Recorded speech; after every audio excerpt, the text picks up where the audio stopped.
Welcome to Genuine Humans, exploring the stories behind the great marketing leaders of our time and hearing how their journeys have influenced the brands they've built.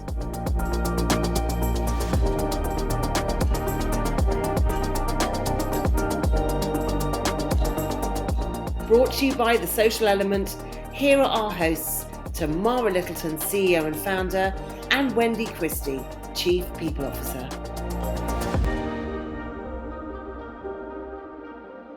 Welcome back to the Genuine Humans podcast, and I'm here with my amazing co-host, as always, Wendy Christie. How are you doing?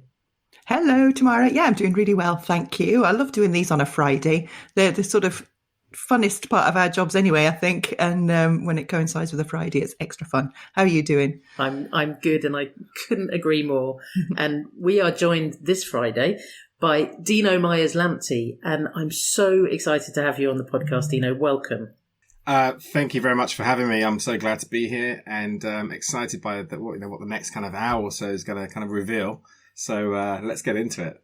Yeah, who knows? Who knows where we're going to go with it? But so, Dino, you are the founder of the Barber Shop, which you started in 2019. Can you just tell everyone more about the Barber Shop? And then once you've done your elevator pitch, because I want everyone to hear all about it, then go backwards, because I want to sort of hear about how you got to start it up and your sort of journey beforehand. Yeah, great. Fantastic. The Barber Shop I would describe as a strategic creative company. And there's a reason for those words, because we put strategy first in everything we do. And we try and bring the media and creative worlds that have often been kind of separated, in the last, 30 or so years of the industry have operated quite separately. We believe that strategy should be, more joined up and connected to both kind of media and creative and the world that we're living in with more kind of transformation, new formats, explosion of media. The complication of it all means that, you need a strategy that is working on the same page and is very kind of flexible in terms of the mediums that it explores and and pulling media and message much more close together. So when we talk about the work that we do and how we do it, we'll talk about data distribution, disruptive ideas. It's like the 3Ds. We work with purpose-led brands or purpose-seeking, we like to say, in terms of brands that we try and give a direction, a much more meaningful direction in what they do. And also those that bring kind of pleasure into the world as well. So, we stumbled across, a certain kind of category of client where we're like, actually, they're probably not doing the most purposeful thing, but they're in the world of entertainment or something like that that's just kind of bringing joy. And we thought that was a good kind of thing to also kind of represent and promote. And then we also talk about brands that we work with that are really in transition in some way. So either, we talk about disruptors with ambition or traditionalists in transition, if I can say it properly. So, yeah, that's the fast growth brands that are going through change, and they've probably done the first, really hard bit, really well in terms of establishing themselves in the market, spoken to the low-hanging fruit customers, but need to kind of elevate and scale up, and know they need some different forms of media and communications to get them there. And then the traditionalists are big brands that have often been disrupted in their market by, smaller, nimbler players and have just kind of like lost their way or their magic a little bit and need new means and new ways to reconnect with customers and stay relevant. So that's what we do. The unique things about the Barber Shop and how we work is we're very kind of agile in the way we work. We try and employ senior strategic minds who have kind of like, had experience across, a range of marketing disciplines. So, media, creative, digital side and content and other places, partnerships and so on. And we bring them close together, but give them a bit of an independence in the way in which they work, a lot of responsibility. And we also tap into consultants as well to work on specialist projects, things that we know that if they were all underneath an agency roof, you probably wouldn't have the constant stream of work. But when you come across those kind of like more consultative kind of problems, you can pull in, someone that has got the latest experience in working in that complex thing and almost kind of rent the brain for a period of time. And then we have our kind of executional partners that we use as well to get things done as well. So we like to say we know how to think as well as do as well. So, making sure that it's just not all just theory and nothing is kind of like done about it. Actually, we've got experience in implementation. So we like to keep the planning and implementation quite close together as well. I love that. And what actually led you to start the barbershop in the first place? And feel free to kind of like go backwards and set the scene. You just come in wherever you like. It's always interesting when people ask these kind of questions, particularly even like the question of how did you get into advertising, and did you always want to go into advertising? It's hard to think back at the moment of which, you made the decision. Because I think that, life is often kind of like, you navigate towards things that seem right at the time. And then when you get in that, you kind of like go, actually, I want to do a bit more of this. I want to do a bit more of that. Kind of my story, I guess, in starting the barbershop, I think you have to go back, really quite far. And actually the name itself, I always joke about the fact that when people say, oh, I love the name, how did you think of it? I say there's five reasons, about 5 reasons why I picked the name. And about like 3 of them are kind of serious reasons, and 2 of them are quite comedy reasons, as I say. And the comedy reasons being that the first business I ever started was a barbershop. And this was back in the day when, we were late teenagers, and we were cutting hair. Myself and my brother were cutting hair for friends. And then he decided to print out some business cards and call his business Rough Cuts and go out and get customers, in the street that we just didn't know. And so I did the same and called my business Slim Trims. So we had this kind of competing business, which was like, all kind of conducted in the living room of my mum's house. And we hustled for customers basically and competed. So I always say that, if the business failed, at least I can go back to that and keep the URL. So that's one of the comedy reasons. The other kind of comedy reason is one of my middle names is Desmond as well. So anyone of a certain age will remember the famous comedy show of back in the day. But I think that the more kind of serious reasons are, when you're naming everything, you suddenly become really aware of every kind of word set combination of things. And I kept on noticing lots of like beautiful barbershops, rocking up in nice places, and they're all unique and different. And there's something about the barbershop that just kind of, people kind of like relax and enjoy that kind of experience. And that kind of conversation and relationship that, anyone that walks in has with their barber, you never go back unless you like what you get. How the tools, the same tools can lead to incredibly different creations. And every barber has their own, specialism and their way and their kind of client set. And I just like the way that this was like, there's like a melting pot of communities and conversation and kind of debate. And I think that all these things just kind of like related to the business in terms of how we work and what we kind of set up as well. But the reason for saying that in terms of, how it kind of started, I guess, right at the start, I was doing quite a few entrepreneurial things from, a young age, whether it was like, cutting friends' hair or organizing kind of outdoor basketball tournaments. Inspired a bit, also with my brother's kind of attitude to things.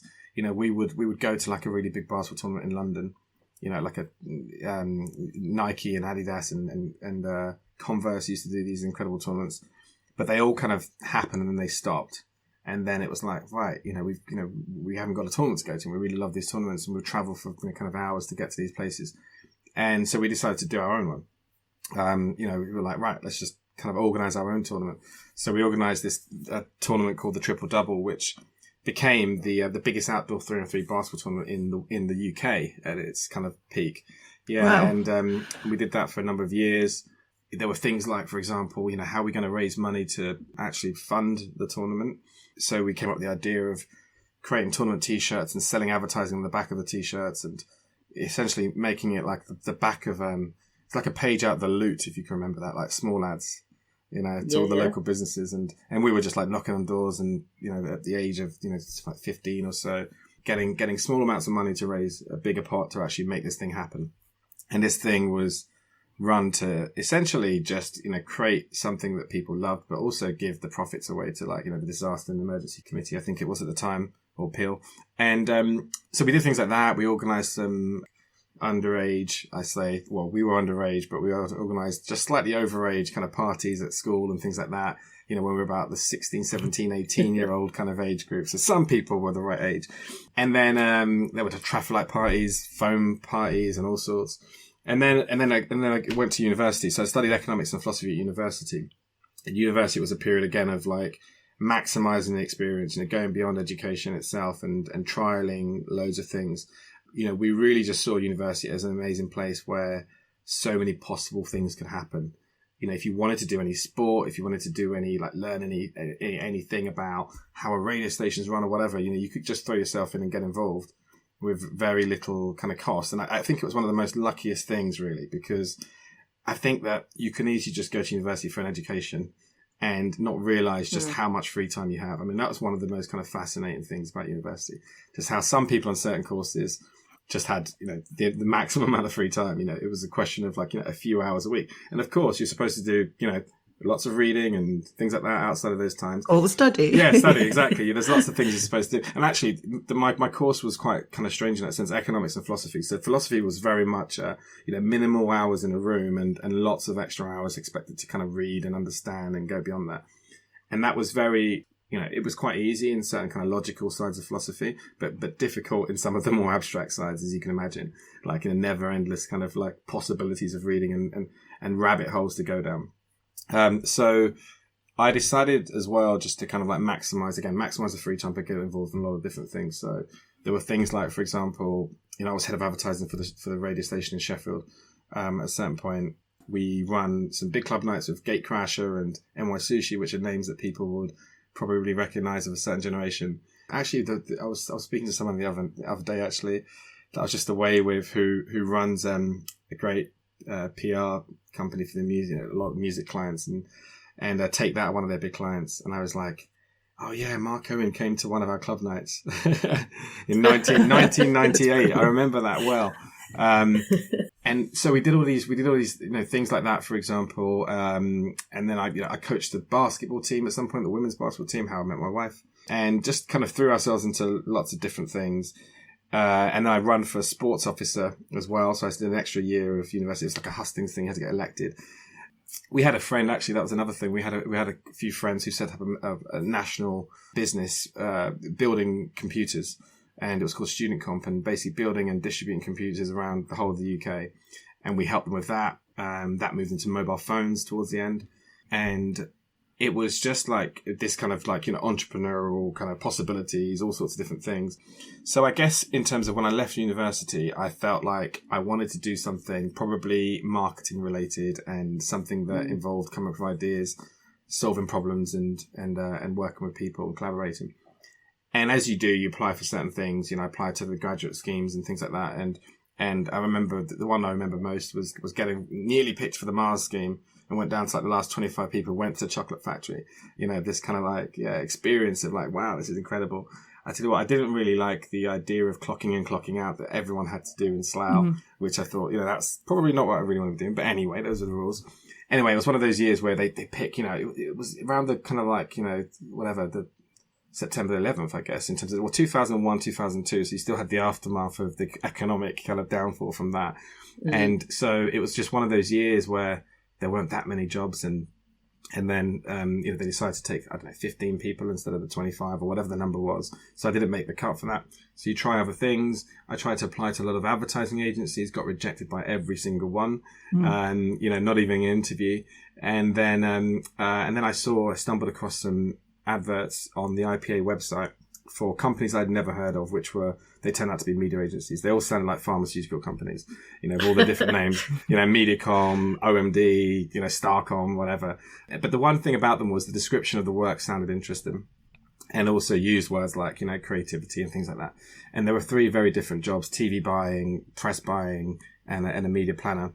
And I applied to all 3 of them and I got 3 job offers. So that was a very, a huge contrast from the advertising agency experience. And, clearly media agencies were desperate at the time, or they saw something in me that the advertising agencies didn't want.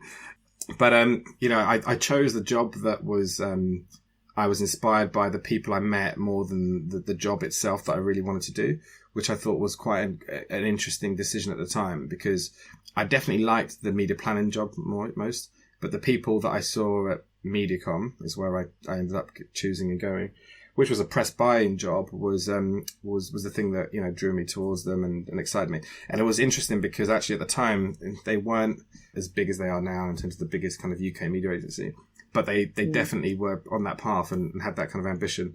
And you felt it. The years I was there, you just kind of felt it, this drive. And it was really kind of interesting being at a place where I think at the time there's about 200 odd people. And then, just continual growth to when I left a few years later, there was probably, 600 or something. And it kept growing.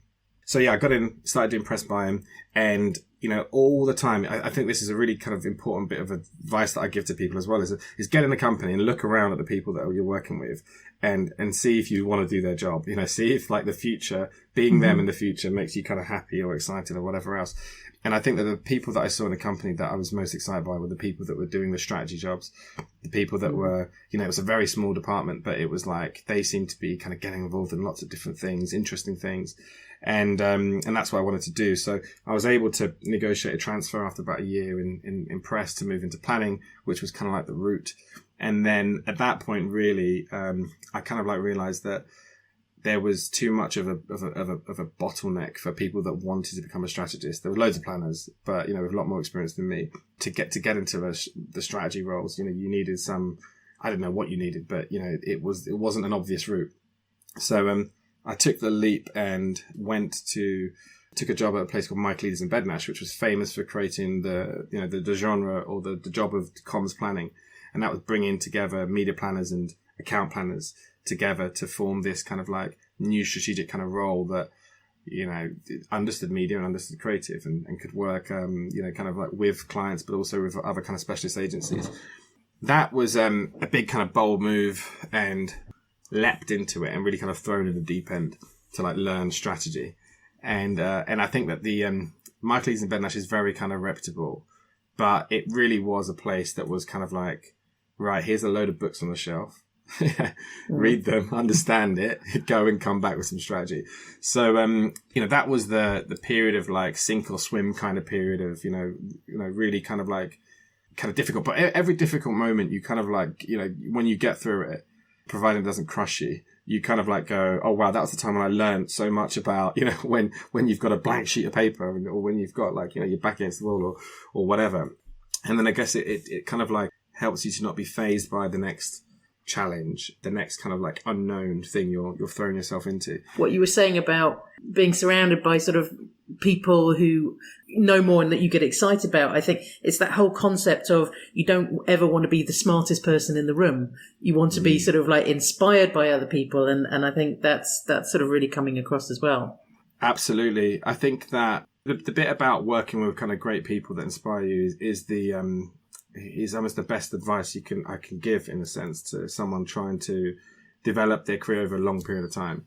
I think the most successful people I know who've kind of, worked their way through kind of agencies have had really good bosses that really looked out for them and really, almost kind of like, they followed them around in their career a bit because they're inspired by them. And actually another thing I think, which is, I was told very early on, always have a healthy disrespect for your bosses as well. So okay, tell me more about that. So I think this is the idea that, often I think, when we go into work, we have a manager, and that manager has a manager and has a boss and all the rest of it. And I see too many people that have almost been suppressed by their manager because, when you get into work, you kind of like, you look up and go, oh, everyone knows so much more than me. And actually, when you look back at it in hindsight, it's like, well, your manager had 2 or 3 years more than you. And then their boss had 2 or 3 years more than them. And actually, when you look back at like a 20-year career, you look at like the first kind of like, 7 years or whatever, just being just learning, even more so than that, but you're just kind of learning. And no one has like all the answers, especially as the world gets more complex in terms of, what we do in terms of media and choices. You have to be this kind of continual learner.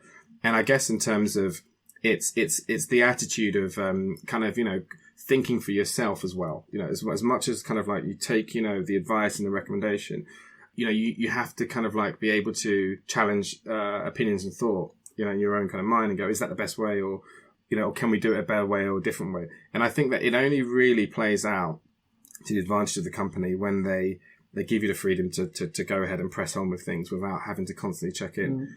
And I think that the place where, I guess in terms of when I was at, Mike Leaders in Bednash, for example, I kind of like realized that you had a load of people that had all sorts of different kind of weird and wonderful kind of skill sets, but weren't masters across necessarily the things that you were working on in your kind of area of expertise. Mm-hmm. And I think that if you blindly just followed, the thoughts of someone that didn't know a certain specialism that well, then, you'd probably be in trouble, I guess. But if you had the attitude of, hang on a minute, I can make myself an expert in this area that's new and that's different.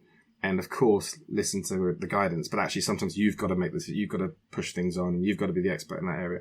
And I think that's it really. And it's just about, it's having a healthy disrespect is the wording means, healthy is nicely, being nice about it, if you know what I mean, not kind of like whatever, forming enemies with your boss, but almost like, just able to contribute and, challenge and contribute in a positive way.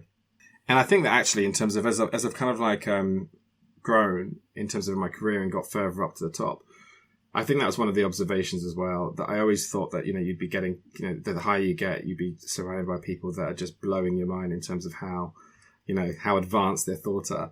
But I think that unfortunately, in terms of the bigger the company, sometimes the structures mean you don't really see that dynamism. You don't really see that kind of like, challenging thought, that innovation of thought. Things just, people are just holding ships steady often, which is a bit of a shame. When I moved through my career and I went to Rocket, then I went to the Seven Stars. I think the Seven Stars was probably the first place where I saw a really different way of kind of managing and operating and passing on that responsibility, expecting people to be, much better than their years suggested, giving them that responsibility and just allowing the business to flow and grow in a much more kind of agile way. And it really just kind of like enhances the confidence of individuals to be able to make decisions and back their decisions and take responsibility for it, I think, which was a bit of a game changer in seeing how companies could operate and be successful. And I guess in terms of the reason why I'm saying all this different path is that the stage before the Seven Stars, I was convinced that you could not ever start your own business in our industry, because the industry, in terms of the side of the industry that we're in, which was about, this kind of pursuit of growth, scale. It was all about, the bigger, the better. All our pitches at, after I left Michaelis and Bednash, which really, kind of suffered from being small and being kind of consumed by big companies that were saying, oh, we could do the strategy bit as well, was Rocket. We were still, our pitch was still, oh, we're joined at the hip with PhD and Omnicom, and so we've got the buying power, and we're kind of like nimble and cool, but we've got all this kind of buying power. It was always buying power. And industry was that, everyone was, Zenith was talking about being the ROI agency. It was all about scale and buying cheaply. And a funny thing happened over those kind of years, which was the market completely changed. It became much more digital. It became less about scale. It became much more about auction-based systems. It became about, who knew the tools and the flexibility of how you did things. And there were people like the Seven Stars who were emerging from being a small agency, but were reputable for being good at buying. And that kind of like blew my mind a little bit, because it was like, hang on a minute, this is like, they've worked out a way of buying at scale and doing that and beating the big boys. And so I joined them because they were missing strategy, which I thought, okay, great, I can add to that. And that whole period of time was a period of time where it was proving the model of you could actually be create something in the industry. You could actually be successful at challenging the status quo in the market. And I think that was it, in terms of this transition of the way things were done, new way of thinking, clients thinking differently about the kind of, agencies they could work with, was really the thing that brought the thought back into my mind about, oh, maybe I can, maybe it's possible. And the Seven Stars was doing so well, we were growing, and I think I was the 25th person or so when I joined. And, we were Sunday Times Best 100 Companies to work for top 5 for like 4 years in a row. And, and why would you leave a place like that? You might say. And I think it was really just this kind of pursuit and desire to at some point do my own thing, because I looked around and I saw a stable kind of like leadership that didn't want to kind of sell or do anything different. I thought, kind of great, but, that's not the formula for me to end up doing my own thing. And I think that it was a case of, the opportunity strikes at a certain stage of your career when you feel like you've got enough kind of knowledge and you've got enough kind of contacts and you understand the market and the way things work enough to actually do it now, before you suddenly feel like you're out of the game or whatever, or it's gone past you. And what happened was I was approached by a CEO that I knew of another company who tried to persuade me to come over and be part of this kind of new project of bringing the full service dream back to the agency world, which was Mullen Lowe was what he was in charge of. And at first he wanted me to be like a chief strategy officer, and I had no interest of leaving the Southern Stars just to take a similar role in another agency. I knew that if I was going to do something, it had to be quite different. And that's when he flipped the job to a managing director role, and that kind of excited me for the fact that I saw it purely as this is going to give me some experience that's going to be really valuable for doing the next thing. And it was the words that he also said. He said, what's the worst that can happen? In 5 years' time, we could be celebrating, and be kind of like, be celebrated as heroes of bringing back the full service dream. Or in 2 years' time, we just say, oh, it didn't work, and we'll go off and do something else. And it was that kind of like, what's the worst that can happen? That probably really motivated me to just go, yeah, okay, let's do it. Let's do it. And the journey of doing it was an interesting one because, of course, you learn a lot of things that you wouldn't ordinarily be exposed to, that you have to get yourself involved with as being the managing director position rather than the chief strategy officer position. The most surprising thing, though, was that boss at the time only lasted 10 months and he decided to leave. So that made a big difference in terms of it was his vision. He really kind of backed media and everything. And then it wasn't the same after he left. And I was approached by a couple of people that I knew who wanted to do joint ventures. And while I say people, these were, one of them was a really big agency, and another was an agency that was launching, but by someone that I trusted who was running it. And they were really interested in getting, my kind of like strategic kind of media kind of expertise into their more creative establishment. And we were talking about potential joint ventures and things like that and all the rest of it. And I wasn't ready to leave, but I was happy to advise them a little bit about what I thought they needed and, how it might look. And I guess when you kind of sketch out a few things, suddenly you go, actually, well, that's what you need. That's the plan, right? And then just that act of sketching something out, suddenly it makes it less daunting because you look at it and go, well, it's actually entirely feasible, isn't it? You kind of like, put together the minimal viable kind of option. And then suddenly you go, well, actually, that's very achievable. Anyway, I stayed for a period of time, and then there was all sorts of changes going on with new CEO and changing things around, and I think really media not being the same kind of priority as it was in a sense of the original vision. And I was really only there because of inspired by the original CEO and what his kind of vision was. So I saw it as the opportunity to branch off and do what I had sketched out a little bit of, but do it independently and then not be tied into one single place, because I felt that there was an advantage really as being able to collaborate with all sorts of companies and people, not just ones that are tied into a particular need, but also get to dictate a little bit in terms of the kind of clients that you work with and the kind of work you do as well.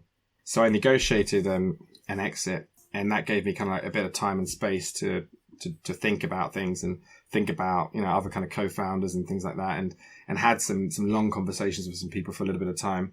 But the most surprising thing was on my kind of second day of being free, I went and spoke to some of those companies that wanted me to do a joint venture with them before, and then one of them was like, oh great, we could have benefited from some kind of relationship and we'll keep in touch. And the next day they were like, are you free to meet a client that's interested in doing media?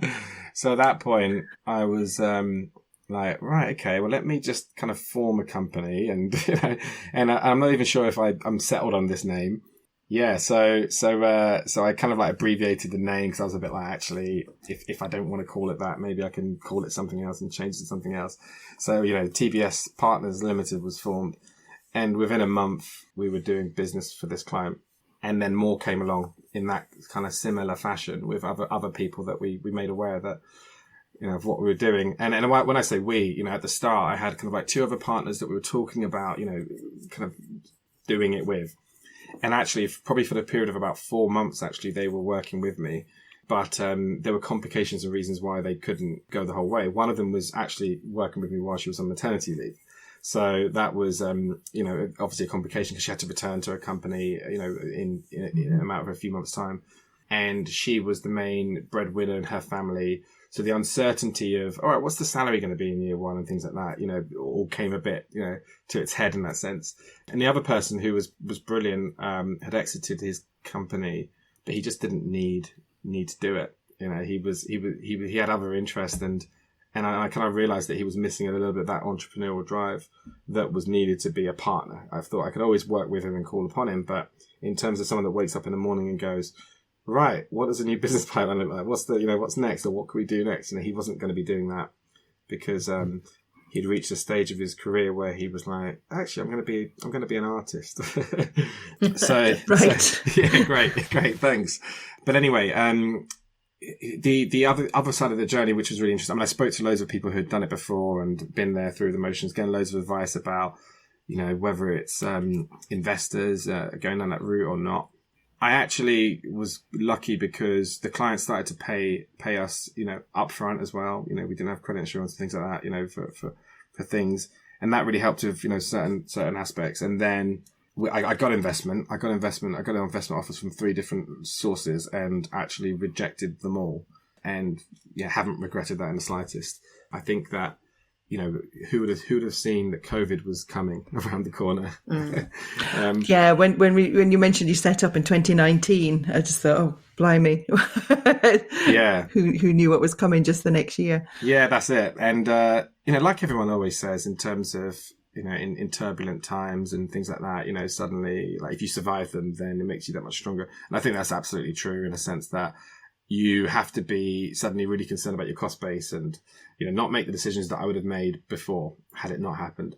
Because, a lot of that investment, for example, there was one which was actually from the Kent County Council investment kind of fund they have. And they want you to be very prescriptive about what you're going to spend the money on, obviously. And that comes down to, office space and people and all the rest of it. Actually, what I found was I was writing and I was adding kind of bits to the business model that weren't necessarily in the original plan. The original plan being, actually, we can tap into remote talent a lot easier. We can be much more flexible about the way we work with, with people and in place and location, things like that. And only kind of really tap into senior minds. Suddenly you start to kind of just, tap into, get into the old agency kind of way of working really. We'll get an office here and get this many people and things like that. In many ways, COVID helped our business model because that whole idea, pre-COVID, we were still operating very traditionally in terms of, on the train every day, meeting people and going in and out of London to meet clients in all sorts of the parts of the world or maybe even abroad. And then that just changed overnight. Suddenly it was like, right, okay, well, we can do Zoom calls. We can, of course. And for a small business starting up, you can't underestimate what kind of power that gives, because you can be in every room, you can be in every meeting without having to take time away from the rest of your business. Because, a big agency has the luxury of sending the most senior people when it matters and then, other people when it doesn't. When you start a business, you being the most senior people have to be there at every occasion, every moment. And that's part of the strength of the business, that, the clients know that they're working with you, that you're thinking about every part of their problem and they're not passing it off in any way. And they're still kind of getting your expertise. So I think that, we've tried to keep that model, which is a much more kind of, the way a senior partner, a consultancy kind of works and things like that, and made a model that allows our staff to be entrepreneurial in the way they work as well, but just work in a grown up way. And COVID just massively allowed for that, the flexibility of work, people are allowed to, able to do their bits during the day, whatever that might be, but still kind of crack on in the hours that suit them. We wrote the business plan and talked about things like a 4-day working week, for example. We wanted everyone to have a day off just to do whatever, even working on different consultancy projects, if that's what they wanted to do, but to keep themselves fresh and keep our company fresh with the input they can get from other places, and not just be kind of like mouths to feed, just sitting there waiting for the brief to arrive, being like, actually, what can you bring the company as such as a whole as well. And what kind of culture are you bringing to sort of like to the barbershop? How are you kind of maintaining that culture? I think in terms of my career, I've kind of like tried to take the best bits I thought from the companies I've worked in to, as being the ideal kind of culture. But that has changed as well. So I think that, when I started my career at Mediacom, the Sunday Times Best 100 company was always a nice kind of kite marker for something that people outside of the industry were proud of. And, it was used proudly to attract clients and like-minded people. And actually, when I moved to Rocket and PhD, similarly, they took it seriously in that sense. And that's why when I went to 7 Stars, I was like, we've got to do this. We've got to use this to our advantage, because the culture was different there, and people were probably more genuinely happy and involved and felt part of something that they were growing. And there were more kind of like, just kind of benefits, I guess, that, that I thought could do well in that.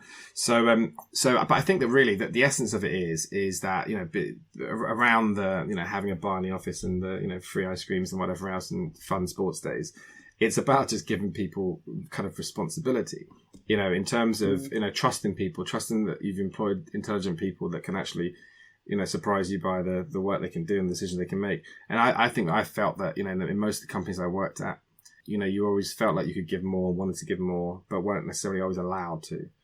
And unfortunately, you can get trained into, well, that's just the way, and then you're not achieving your full potential, and you're not giving as much as you could do. You're not suggesting ideas and thoughts about change. You're just kind of like doing what you're told and implementing.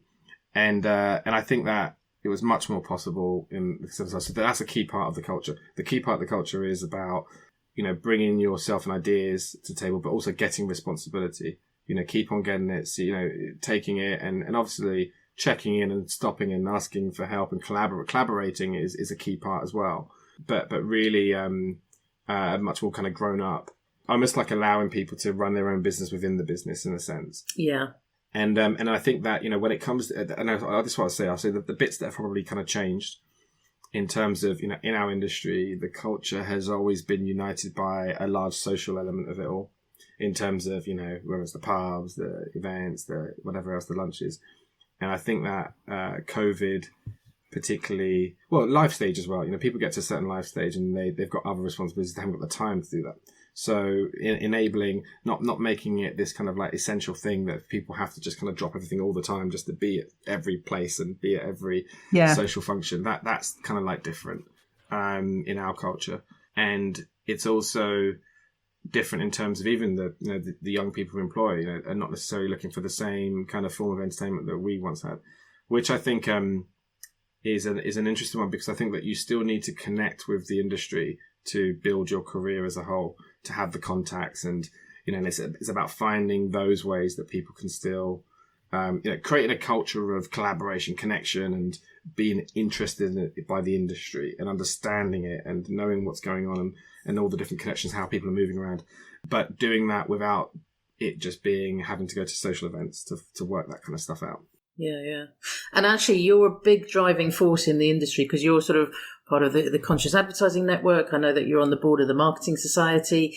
What's exciting you in the industry at the moment then? What's exciting me in the industry is the fact that the industry is faced with so much challenge in its existing model that all sorts of different things are emerging. I think that the most exciting thing is I've seen the industry as being, really it's the creative industries. It's industries that are largely based about people that make the difference, and people come up with all sorts of different ideas about, new things, and that kind of like creativity makes every industry that much better, no matter what it is, even if it's a boring insurance industry or something. The injection of creativity to do something a little bit differently transforms that industry and makes it solve a lot of problems or makes it much more engaging. And I think that for years, that kind of like creative side of the industry has only been applied to advertising. It's only been applied to like traditional advertising. And that's how it's been judged, that's how it's been valued. It's been like, right, we need to come up with a slogan and a logo and a different kind of strap line or whatever, and then this is going to transform the brand. And that's kind of happened and worked in lots of ways. But I think that, the emergence of the digital tech world has basically shown that creativity is really the idea, the origination of the idea itself, and how that kind of business chooses to operate, and it's kind of mechanics of operation, and that's where the real creativity is happening.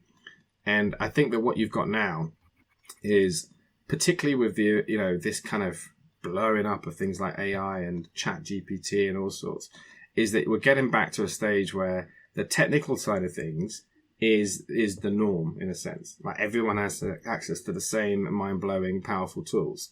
So it's another period of where ideas can be realized much easier, because, you know, the developers have the access to the smartest things. So, you know, you don't need to be the developer yourself, but you can have the idea and connect with someone who just knows how to do the right prompts and things. And then suddenly you're getting amazing creations. And in the world that we're, you know, kind of living in the creative space, that's not just an advert. That's about a partnership, a collaboration. That's about, you know, doing something in a new world that people are spending more of their time within, or creating something that solves a real world problem, like for Parkinson's UK, for example, one of our clients. You know, some of the things that have happened in the you know, over the years that they've been piling loads and loads of money into research for, you know, are quite incredible. But at the same time, you look at some of the solutions that are actually, they could have come out of a creative agency or a media agency, in terms of things like Emma's watch, for example, which was you know, a collaboration with Microsoft, and they created a watch that just prevented the tremors from being so extreme by the pulses, electric pulses that were sent through the watch. And I think that what excites me about the industry is getting permission to be in more of those spaces and have those conversations that can affect product innovation and the creation of kind of businesses. And I think that is, you know, more agencies are stepping into that space and getting permission to operate in that space. I think that the most successful businesses, you know, since the beginning of time, have been the creative ones, the ones where the leaders are actually natural kind of marketers, creative people.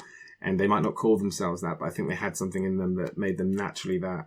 And I think that with everything else being, with technology standardizing a lot of the other things, technology, transparency, information access, standardizing the complicated things of the past. So, you know, your sales strategies and distribution and, you know, that kind of logistical side of things.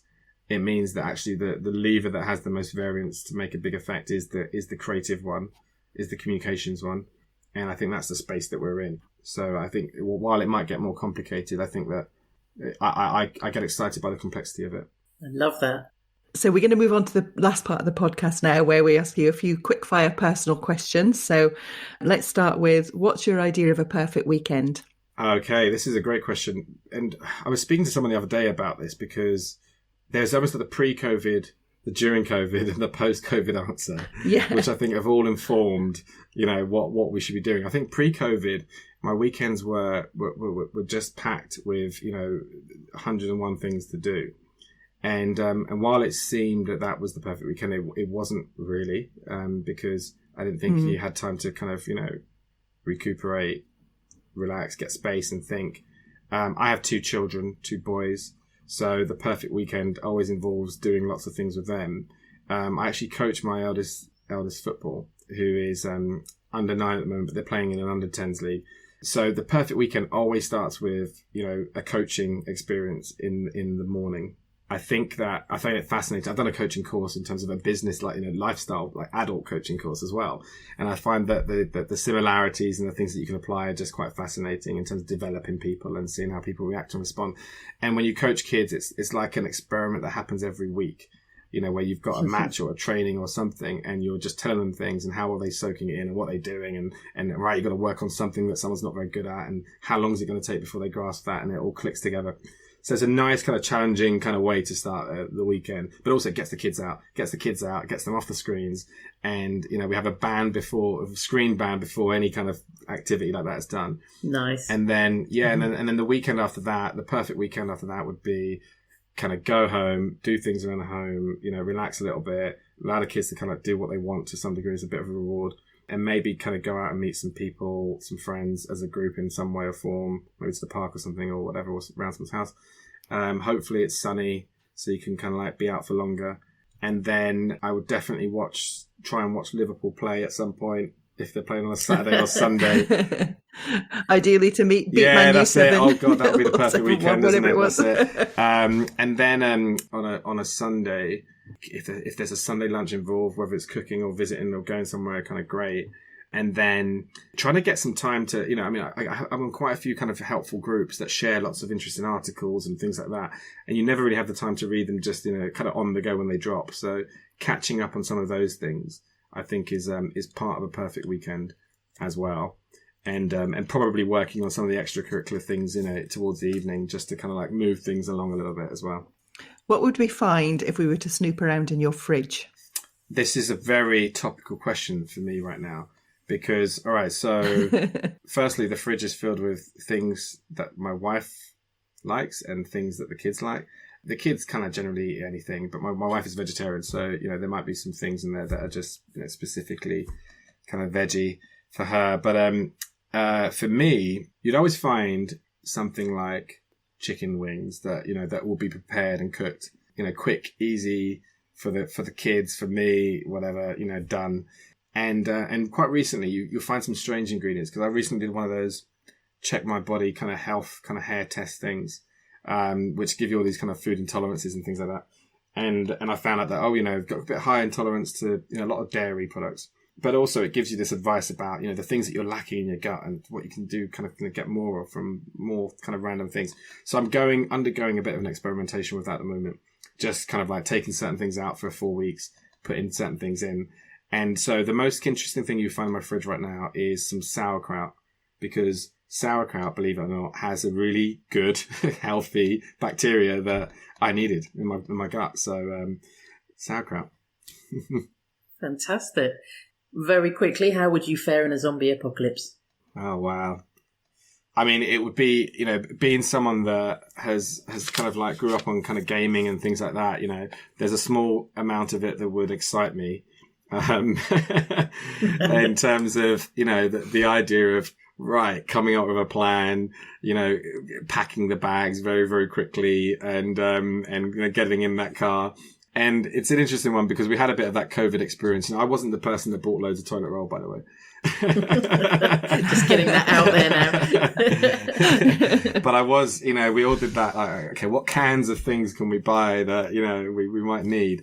I think I'll be, I don't know, I'll be okay in a sense in terms of, I think one of my superpowers, which I've kind of realized by starting the business, because everyone always asks me, how do you sleep at night though? And how do you worry, what do you worry about? And this, that, and all the rest of it, is that I'm actually quite good at sleeping at night, no matter what the kind of the crisis is.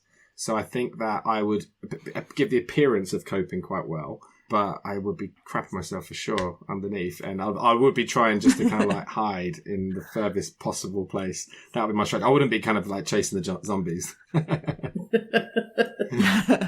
Survival. But sleeping well at night.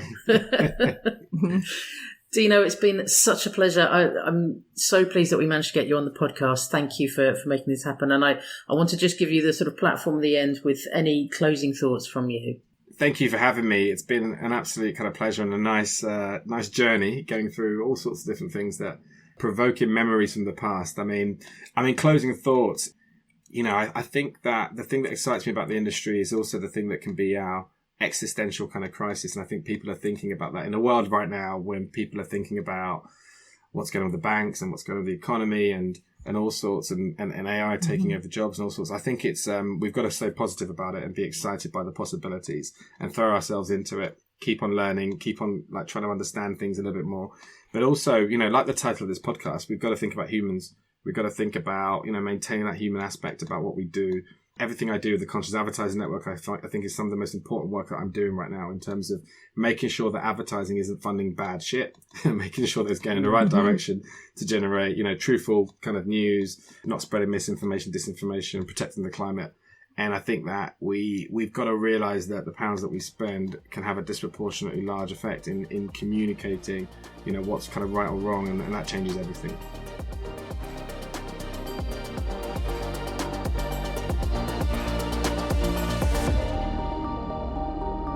You've been listening to Genuine Humans, brought to you by The Social Element. If you loved what you heard, remember to subscribe, or you can find out more at www.thesocialelement.agency.